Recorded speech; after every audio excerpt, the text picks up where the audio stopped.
Hi guys, this is Mishel, Deception Bites, and it is August 25th and it's 10:34 p.m. Eastern Time.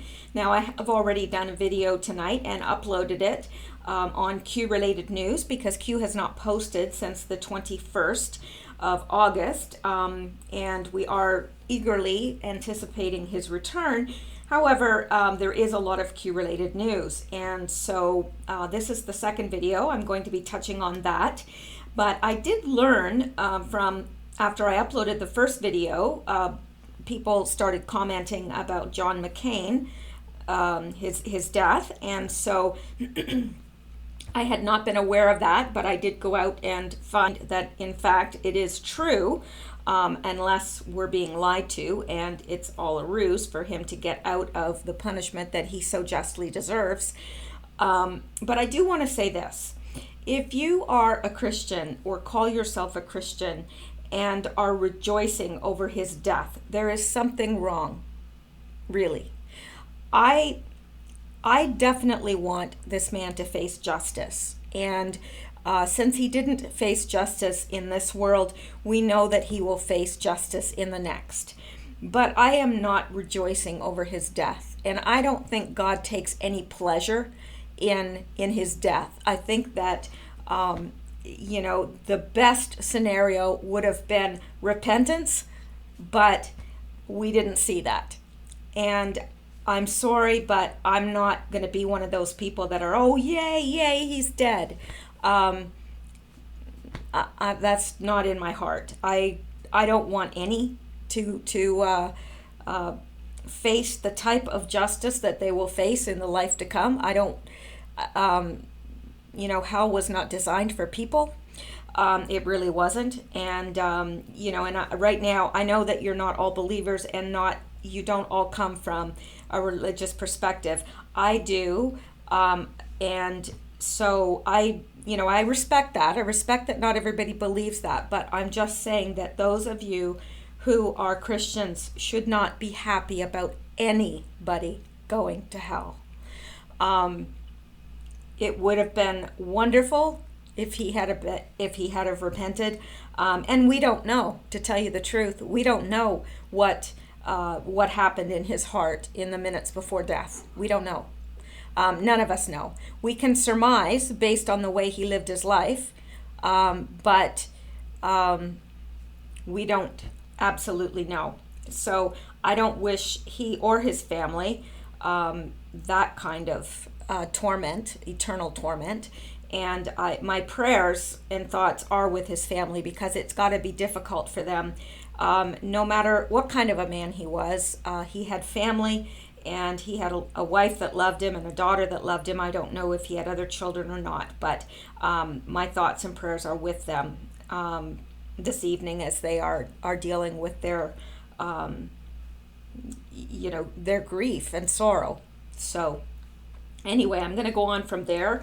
I know that not everybody agrees with me, and that's absolutely fine.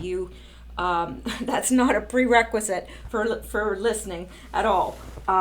We are separate people, you and I, and we are going to disagree on some things, because if we agreed on everything, then one of us wouldn't be necessary. So there you go. Let's go on here with the Q-related news. All right. Now, actually, I'm going to go out and I'm going to read something to you, because there's a lot of people that are confused about Jeff Sessions.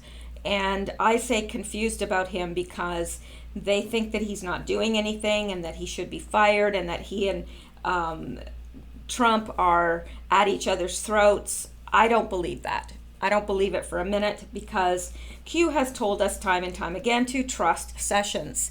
So that's what I'm going to do until I see with my own eyes something different. But here's the thing. We're in a war, so to speak. We're in an information war, certainly. We're in a psychological warfare, absolutely. And we don't know, when we're seeing what's happening between Trump and different people, I think some of this is just staged. It's staged for obvious reasons. And so, Q has told us time and time again that disinformation is necessary. It's necessary. And he wasn't just talking about disinformation on the other side. He was talking about disinformation on Trump's side, Q's side. It's sometimes it's just going to be necessary. So I think that this is one of those times. We're getting disinfo on this, and it's on purpose. But we have to go back to what we were told. Trust Sessions. So I'm going to read you something from the Great Awakening board, which I happen to think most of the time quite highly of. I think there's a lot of smart cookies on here, and I think that there are some, so-so cookies on here. But anyway, I'm going to read you this. I'm sorry, I'm having trouble concentrating because I had a popsicle attack, and so I had one popsicle, and okay, I had two. All right, it was 5. It really was 5. And I don't know what's happening to me, but I think I need to go into rehab, popsicle rehab, because this is not good for me. Anyway, let's continue. Great insights into Sessions' timing of declassification, 50K sealed documents, etc. I'm going to post my thoughts out loud here about AG Sessions. That way, those of you who are confused as to why I support him might have a better understanding. With the non-stop anti-Sessions articles, interviews playing 24/7, it's important to review what we know. The media wants you confused. The media wants you to turn on Trump. The media needs this in order to convince the public Trump should be impeached. Remember what you know, work with the facts. Trump interviewed Mike Horowitz for the Inspector General position right after he won. Trump gave his blessing for Horowitz to be his Inspector General under Attorney General Sessions. Little background on Horowitz. Horowitz was the IG under Obama. Horowitz investigated the Fast and Furious mess, and he determined charges should be brought against AG Eric Holder and whomever gave the Fast and Furious orders. We all know that was Obama. Horowitz also stated all persons involved, including BATF agents, should be brought up on charges. Now, when the IG is done with an investigation, it is turned over to the Attorney General for prosecution, as the Attorney General is his boss. Attorney General Holder refused to bring charges against anyone over the Fast and Furious mess. Then Obama took his own revenge. Obama stripped Horowitz of all his powers.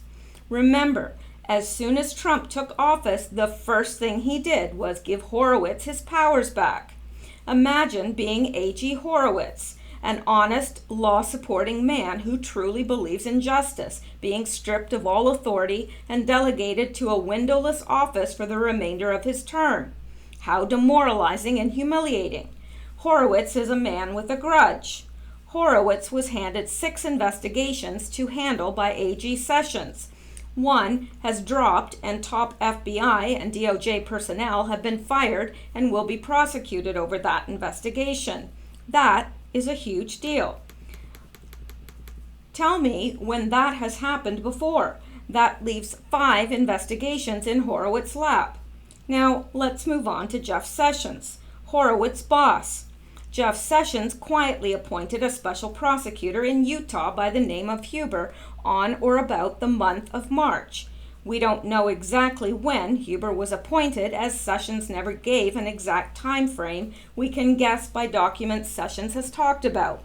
We found out about Huber in early September when Sessions casually mentioned him in a press briefing. So Huber was quietly working with his team of 400 plus attorneys for at least 6 months. AG Sessions not only appointed Huber, but he gave Huber powers to convene grand juries and bring charges in all 50 states. AG Sessions also allotted $100 million for Huber to have a team of 400 plus attorneys on staff. Then we learn in December, Sessions has appointed another special prosecutor in Little Rock, Arkansas, Cody Hilland. Sessions gave Hilland the same powers as Huber. Now, do you understand why Sessions refused to appoint a second special prosecutor? He already had two in place we didn't know about, and they had been working in anonymity for months. Now people ask, where are Horowitz investigations? Well, where do you think Huber and Hilland's suggested prosecutions come from? They are the ones that will convene grand juries and bring charges. Horowitz sends his recommended prosecutions to Huber and Hilland.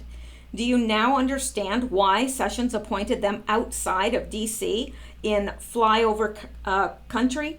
Sessions has put into place two special prosecutors that will bring forth all the charges because Sessions knows the courts in D.C. are corrupt and the guilty will walk. And now you understand McConnell's massive push to put into place all the Trump judges in circuit courts. No one will walk. Now, this brings us to the military courts Trump has funded. Not everyone Huber and Hilland will bring charges against will be tried in civilian courts. Those who have committed the most serious crimes, treason and sedition, will be tried in military courts. Trump's executive order clearly stated no military trials until after January 1st, 2019. Why? This is after the midterms and when he will have more support in the House and Senate. Don't expect to hear anything in regards to charges about Hillary Rodham Clinton, Weiner, Holder, Wasserman, Obama, etc. until after the midterms. December would be my guess. Why? Why would Huber, Hilland, and their boss, Attorney General Sessions, give them a heads up on the charges they will face? As Trump always says, why tell your enemy what your plan is? And remember, Trump just said in an interview with Ainsley from Fox, he will be releasing the FISA docs, unredacted, at the right time. That time will be after Kavanaugh is seated and before the midterms. Trump is making sure the American people see how corrupt and how many were involved in trying to destroy this country and an innocent man. This will cause people to support military trials. Don't be fooled into believing Trump hasn't put into place the perfectly greased wheel of justice. Trump appointed Horowitz. Horowitz answers to Sessions, Hilland, and Huber were appointed by, Horowitz answers to Sessions, Hilland, and Huber were appointed by Sessions, and they both are working hand in hand with Horowitz. McConnell is pushing through a historical record number of judges. Do you see? Trump is covering all the bases where justice will be served. I trust President Trump, and I trust Attorney General Sessions. Justice is coming, slowly but surely, but it is coming. Debbie Harrington. Now, I'm not going to go through the comments, but there are, this is something that you can go out and look at for yourself. It's on Reddit under the Great Awakening, and it is great insight into Sessions' timing of declassification, 50K sealed documents. If you look that up, you will be sure to find it. Now, I want to go back and show you something else. And I'm going to have to make this bigger, although it's going to make it a little blurry, but at least maybe we can both see it then. And this is by J.R. Dunn. Back in 2011, the indomitable Peter Schweitzer published Throw Them All Out, a detailed examination of political corruption as it is actually practiced in the halls of Congress. In his investigation, Schweitzer found one single member of Congress against whom no allegations could be held, who had never taken a dime that was not his, had never cut any backroom deals, had never, simply put, played the game. That individual was Jeff Sessions. That fact is all you need to know to understand why Donald Trump selected Sessions for the Department of Justice and why Sessions has followed the course he has in taking on the, quote, Russia collusion coup effort. Sessions is the quintessential Eagle Scout. He will follow the rules down to the last subclause and will not make his move until every T has been crossed and every I dotted. We saw the first results. Sorry about that. We saw the first results of this approach last Friday in dealing with Andrew McCabe. Now, I'm not sure how old this is. It's several months old, obviously. We saw the first results of this approach last Friday in dealing with Andrew McCabe, this century's prime example of a cookie full of arsenic. Sessions waited until the FBI's Office of Professional Responsibility, which is run by Assistant Director Candace Will, who was appointed by Robert Mueller, of all people, recommended that McCabe be fired. He then had McCabe officially informed beforehand, following established procedure to the letter. This comes under the rubric of strategy, a concept unfortunately foreign to too many active conservatives. A large number of cons recognize only one course of action, a headlong charge against the closest target while howling at the top of their lungs. Not only do they dismiss any more subtle form of action, but they often attack those engaging in it of cowardice or corruption or of being an Alinskyite, Obamaist, commie stooge, despite the fact that their kamikaze runs usually end up heading over the nearest cliff. So it was Sessions who had been routinely dismissed as paid off, being asleep under his desk, or as part of the swamp. But, of course, we know that's not true at all. So, I wanted to clear that up because there are so many people dissing Sessions. And these are conservative people that, are for Q and for Trump, but they are against Sessions. Now, if you are for Trump and you are for Q and you are following Q and believe Q, then you also have to believe what Q has said. Trust Sessions. Until we're told otherwise, we are to trust Sessions. So that is what I think it would behoove us to do. So, there you go. Now, let me see. I want to be a little bit picky about what I go over tonight just because there's a lot, and not only that, but there's a lot. Okay, let's here, I'm not going to go out and read this, but thefederalist.com, the stifling of conservative speech on Twitter is very real. Now, I'm not going to go out to that just because we have a lot to go over here. I do think that we need to take a look at this, though. I think it's important and interesting. And we like stuff that's important and interesting. Translator, the popsicles are fighting to come. Anyway, the translator at Trump Tower meeting personally served Hillary Clinton, John Kerry, and President Obama. Well. It just gets more and more incestuous. And by incestuous, I mean that it always comes back around to the same group of people. They seem to have all their dirty little fingers in all the pies. Don't you find? It's like whenever there's a mess, you boil it down, you get to the bottom, and at the very bottom, after it's all been boiled down and all you're left with is sludge, and you dig it out with a spoon and you look at it, it's Hillary Clinton, Obama, Kerry, McCain. It comes down to the same people over and over and over again. Okay, New York, Anatoly, I can't pronounce his last name, a Russian translator who was present at the infamous June 2016 meeting at Trump Tower with campaign officials, testified that he was previously an interpreter for Hillary Clinton, John Kerry, and Barack Obama. Nothing to see here, folks. Let's move along. He also said he had held a public trust clearance from the U.S. government. The clearance provided a level of screening for individuals who do government work described as sensitive, but whose positions do not require a security clearance. He was previously identified as being the Russian translator who was present at the meeting at which Russian attorney Natalia, can't pronounce her last name, reportedly argued against the Magnitsky Act, which sanctions Russian officials.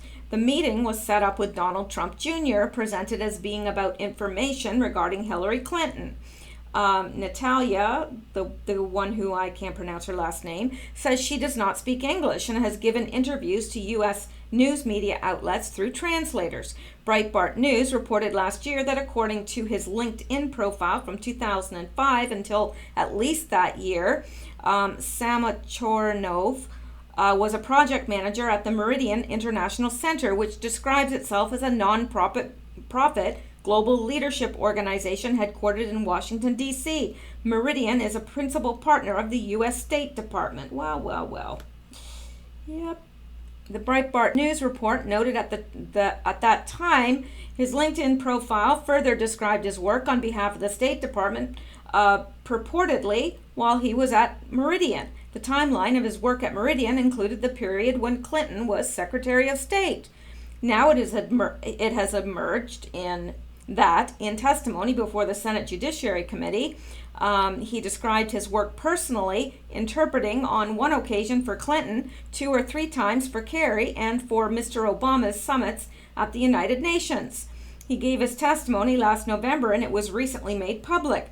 The 121 pages of transcript were reviewed by Breitbart News and have become newly relevant following renewed news media scrutiny of the Trump Tower conflab. At the hearing, he stated he had been doing project management for a subcontractor of the U.S. Department of State. At the time of the November 8, 2017 meeting, he said that as far as he knew, he still possessed a public trust clearance from the U.S. government, which he accurately described as a basic background check, that I'm not into drugs, I am who I say I am, that I pay taxes on time, and basically I do not lie or misrepresent myself, and I am a person who could be trusted with the assignment that I am given. The U.S. government form to apply for public trust verification asks numerous questions seeking to determine whether an applicant is suitable for the job and or eligible for a public trust or sensitive position. Regarding his work as a subcontractor for the U.S. government, he stated that he served as an interpreter for Secretary Clinton on one occasion. He continued, I have 2 or 3 times interpreted for Secretary Kerry when he had meetings with his counterpart, Mr. Lavrov, and the group rounds about Syria. I have also interpreted Mr. Obama's summits at the United Nations, and I believe Vice President Joe Biden also spoke there. He has other links to the Obama State Department. He was listed as a program administrator for the State Department's Internal Visitor Leadership Program, which is implicated by Meridian. Breitbart News found that the draft program booked for March 4 to 12, 2013 Leadership Initiative, which listed a State Department email for Samachornov. I guess that's his last name. I can't pronounce it. But it's just interesting, and I'm not going to go through all of this, but it's interesting. There just seems to be, well, it just seems that I don't even know. I mean, oh, look here. The Russian lobbyist also said he might have spoken with, okay, hang on here. The meeting was set up by Goldstone, who had contracted Trump Jr. on behalf of his client, a Russian singer and businessman who is the son of Russian billionaire Aris Agalarov. I can't pronounce these. I think the long and the short of it is that there's a lot of stuff about that meeting that just is not kosher at all. And, you know, don't you think that should have been disclosed at some point, that the translator at the Trump Tower meeting served under Hillary Clinton, John Kerry, President Obama? I would have thought so, but what do I know? Who am I? I don't even know sometimes. especially after eating 5 popsicles. I'm really not sure who I am. Okay, now here are some Trump tweets that are interesting. Big story out that the FBI ignored tens of thousands of crooked Hillary emails, many of which are really bad. Also gave false election info. I feel sure that we may soon be getting to the bottom of all this corruption. At some point, I may have to get involved. Now, call me crazy, and I know you probably do behind my back. But I think this is foreshadowing something. I really do. Because he's saying, at some point, I may have to get involved. Now, I think that he knows full well that he's going to be involved, and I think that this is foreshadowing something, that something's coming. I really do. I could be wrong. I've been wrong before. But that's what I think. That's my opinion. Donald Trump Jr. But Comey told us they miraculously and thoroughly looked through hundreds of thousands of emails in a matter of hours at record pace, considering the prior time frames. How could that possibly not be the case? The BS at the top of these institutions never ceases to amaze me. And this, of course, is in response to Donald Trump's tweet. That is Donald Trump Jr. responding.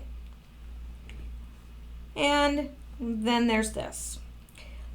In response to this Trump tweet, the FBI only looked at 3,000 of 675,000 crooked Hillary Clinton emails. They purposefully didn't look at the disasters. This news is just out at Fox News. And this person, 72 seconds, perhaps they should be released just before the midterms for maximum damage. My guess is they will be. Like I said, I think that this whole thing is foreshadowing something that's coming, and my guess is it's going to hit around midterms because they're going to want people to know how bad it really, really was. Excuse me. I really think that. Because after the midterms, just one second. Sorry that you have to hear me guzzling water. After the midterms, they're going to be in a good position at that point. And we know that they are wanting to start the military trials in January. So I think that this is really good timing, that this is coming out now. I think that the full extent and unredacted documents, FISA documents, are going to come out all around midterm time. And it's all going to be one big bomb. And it's going to let people realize, my gosh, this is bad. So that when after the midterms, when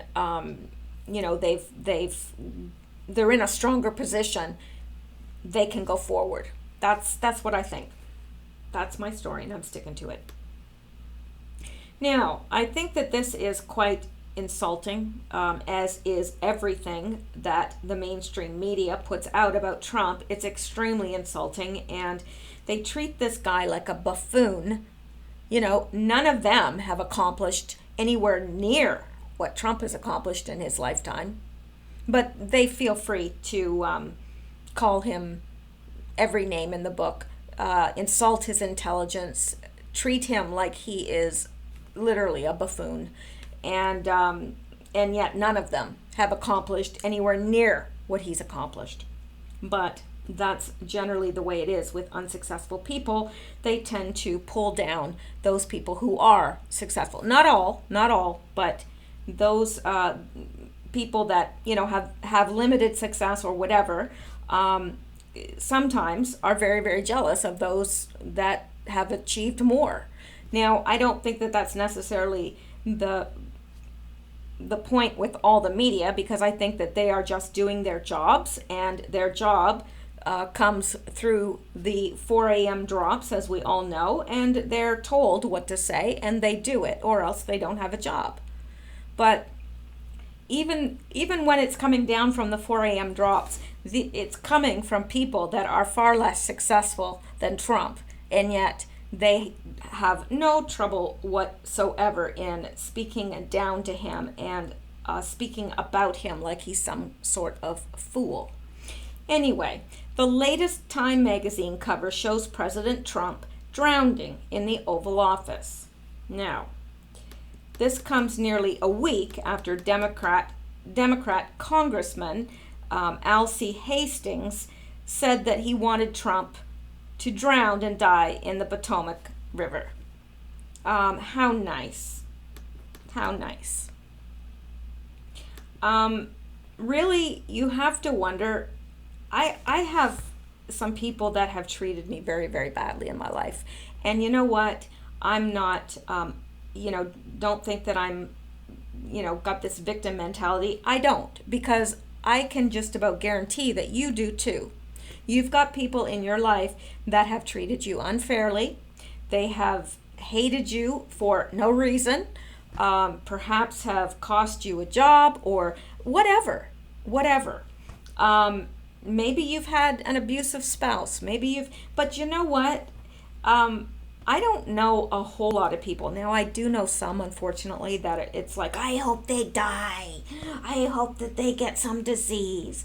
I don't wish that on, just because somebody has mistreated me, I don't wish them, well, I hope they drowned in the river. I hope that dogs eat them. I hope that wild dogs tear them apart. I don't know. Maybe there's something wrong with me, but I just don't think that way at all. And it bothers me. Like, I would not get into any sort of a serious relationship with a man that thought that way. I wouldn't, because I think that it's strange. Yes, you can have an enemy, and you can dislike them, but to hope that they're dead, to hope horrible things happen to them, I don't know. That to me is foreign, but I don't know. Maybe I'm the exception. I don't know.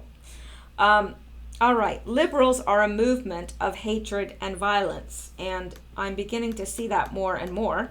So we've got these 3 Time magazine photographs, and they're all very, very similar. They've got these 2 especially are exactly the same, except for the water level is rising here. It's becoming a little stormier. The wind is blowing, but the wind is blowing here too. So really the only difference here is the water has risen. Here, though, it says, this one says nothing to see here.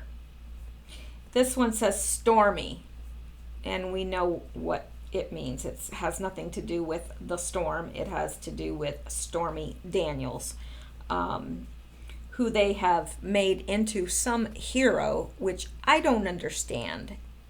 But anyway, then there's this, and of course they have to portray him in an unflattering manner. He's floating here, his hands are outstretched, his tie is all askew, and of course they have to put him with a big pot belly, which he doesn't have, especially now. He looks like he has trimmed down, but of course they're gonna make him into some blubbering, whatever, and here he is completely submerged. So yeah, and beneath it says in deep. Yeah, I don't think that it's Trump that's in deep. I think it's the deep state that's in deep. And I think they're about to find out how deep they really are in it. So anyway, I found this quite insulting. It's insulting also to me because I am a Trump supporter. So and I do not see that he's in deep at all. I think that he's done more for our country than any president before him. And correct me if I'm wrong, but that's what I see. And, the numbers and the statistics show it. But they're never going to give him any slack at all. None. Ever. So, let's see this. I forget what this is, to tell you the truth.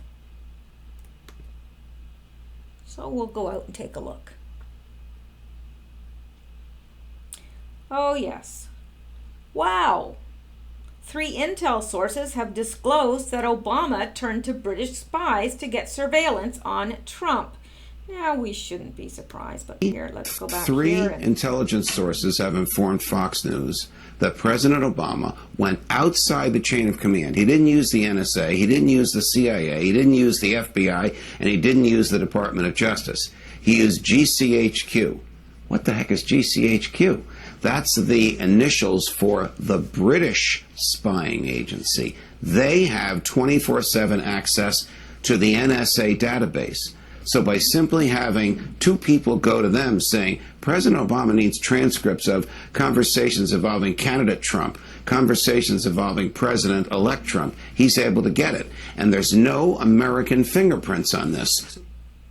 Yes, and we've talked about that before, how they did that with Five Eyes. And it's not that this is anything surprising. We know this, but it's just interesting, and I think it's important to keep reminding ourselves of what has really transpired here.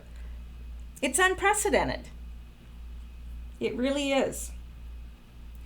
Now here, I've got to, I wasn't going to, but I have to show you this because it just shows you how delusional this woman is. And I'm speaking of Pelosi.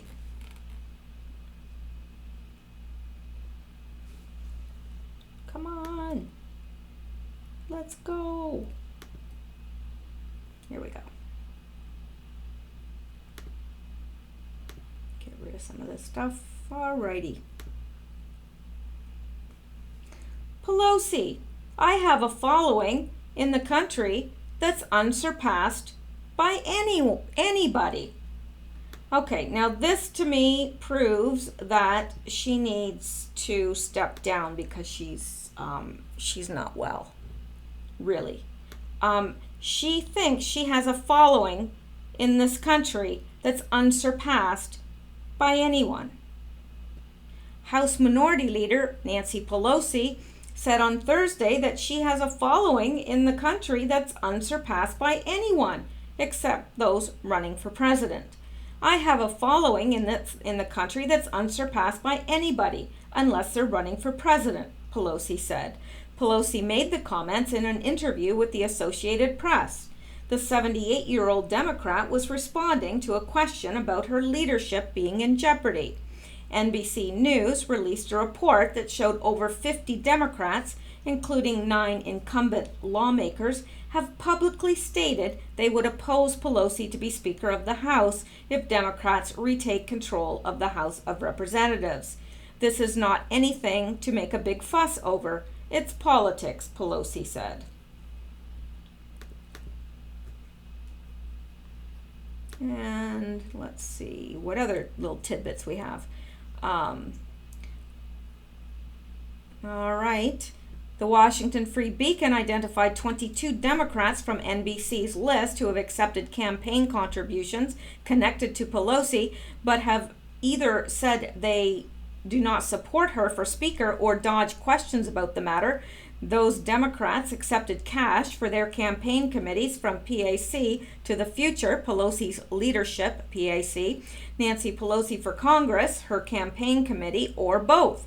Other Democratic leaders have noticed the swelling support to replace Pelosi as Speaker. Third-ranking House Democrat James Clyburn said he would run for Speaker if Pelosi is unable to secure enough votes or support. I think we're in different territory now, Representative Tim Ryan said. Ryan challenged Pelosi's leadership after the 2016 election and won about 1/3 of Democrats. It's time to turn the page. Representative Seth Moulton A longtime Pelosi critic called on her to resign now so Republicans couldn't use her against vulnerable Democrats in elections. It's far better for her to graciously step down before the election so the Republicans can't use that attack against Democrats than to wait until after the election, Moulton said. Pelosi once referred to Moulton and Ryan as inconsequential. So there you go. But really, I think they're better keeping her than that other woman. Oh, what is her name? The Ocasio, or I've got to look up her name. Because that woman, okay, like Nancy Pelosi, I think, has Alzheimer's or something of that nature. She's not well, but I don't know what, is it Ocasio? What her issue is, because this woman can't think, she can't think. Okay, she can't think, okay? I'm just going to leave it there. I was going to say she can't put a sentence, but she can't think. She's not a thinker. She really isn't. Anyway, okay. And we're going to end on this. I'm sorry I don't have something positive to end on, but Karl Marx never ran a company, never held political office, was never self-sufficient, never even held a job. Every application of his theory has ended in mass murder. Despite all this, he's idolized by the left. Why is that? You tell me. And, oh yes, there's this too. I guess this is the last little tidbit. This came from WikiLeaks. Aside from Carolyn, my 4 children, and my immediate family, I consider you to be my best friend and the best person I have met in my long life. Now this is Michael Cohen, his lawyer, Lanny J. Davis, to Hillary Clinton in 2010. Because remember that Michael Cohen, his lawyer, only had like very, very few clients. 2 of them were Hillary Clinton and Bill Clinton, and I think there was one other. Oh, yes, Michael Cohen. Yeah, those are the only clients he's ever had, is Michael Cohen, Hillary, and Bill Clinton. So, and he considers, aside from Carolyn, his 4 children and his immediate family, he's talking to Clinton here, that I consider you to be the best friend and best person I've met in my long life. And he's talking to Hillary Clinton. So, that's interesting. Curiously interesting. Yes. Well, I'm going to leave it there for tonight because there is lots and lots and lots of this stuff, and I could prattle on forever, but I don't think that does either one of us any good. So tomorrow I'll be back with more. If Q does not post, I'll post some more Q-related news, which I find interesting. If Q has posted, then of course I will do the Q post. And I will talk to you later. It's now 11:17 Eastern Time, and it's time for bed. For me anyway, and probably the rest of you on the East Coast. Listen to me and my bad self telling you it's time to go to bed. Yeah, like that's my place. Anyway, stay well and stay safe, and I wish you all a good day tomorrow. Talk to you later. Thank you so much for listening. I appreciate it.